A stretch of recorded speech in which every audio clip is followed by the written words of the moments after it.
It's been exactly 1 month of the worst terror attack in Israel's history, when close to 2,000 armed Hamas terrorists, they cut across the fence, barged into Israel, into the southern part of Israel, and massacred 1,400 people. They abducted close to 250 people, including women and children, some toddlers barely 9 months old. Israel continues to pound Gaza Strip in its operation to wipe out the Hamas. Bombardment has intensified in the Gaza Strip. The IDF attacks the enclave from air, ground and sea. The crisis in Gaza is worsening. India Today gets you this ground report.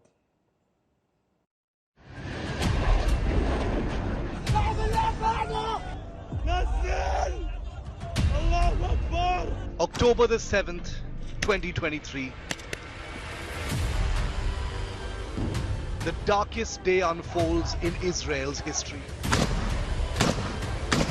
Hundreds of Hamas terrorists killed over 1,400 Israelis and people of other nationalities, butchering babies, randomly shooting, firing rocket-propelled grenades, burning homes, taking hundreds, including little children, hostage.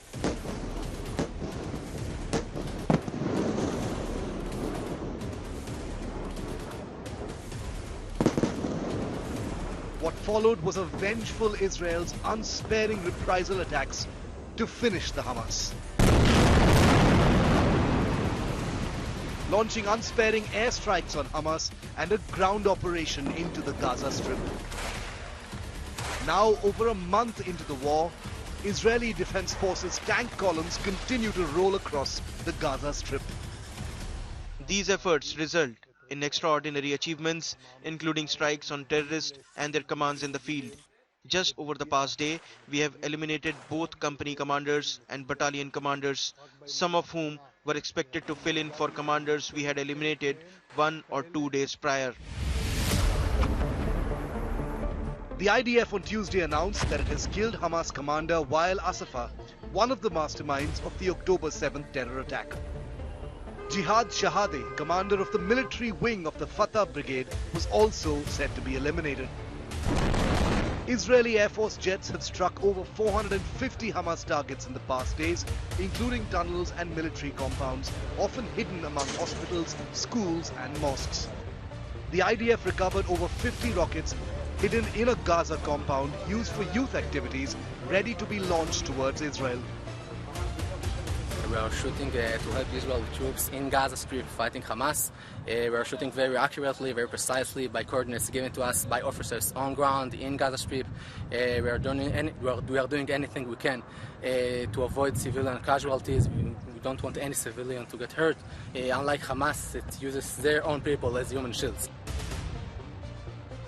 Israel's military also released an aerial video showing Palestinian civilians in Gaza moving south after a directive by the IDF to vacate the northern areas, which are being struck the most. Israeli Prime Minister Benjamin Netanyahu called Israel's fight the last stand against terror and said if it fails, Europe too will fall. If they go strong, if they're not defeated, they will derail this process. They will imperil the entire Middle East. If the Middle East falls to the axis of terror, Europe will be next, and no one will be safe. This is not a local battle. This is a global battle. The Biden administration has said that a ceasefire now would help Hamas regroup and attack Israel again. A ceasefire right now would not prevent Hamas from continuing terror attacks and firing rocket attacks at Israel in the future. And on the contrary, it would let Hamas off the hook, allow Hamas enough time to regroup, and we can't allow that. Despite threats from Iran, Syria and Lebanon, there may be no let-up in Israel's attacks till the hostages remain in Hamas captivity.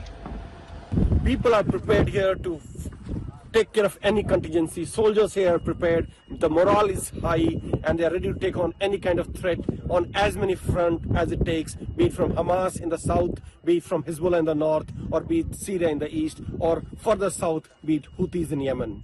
This is Rajesh Pawar from Tri-Junction of Syria, Lebanon and Israel border for India Today.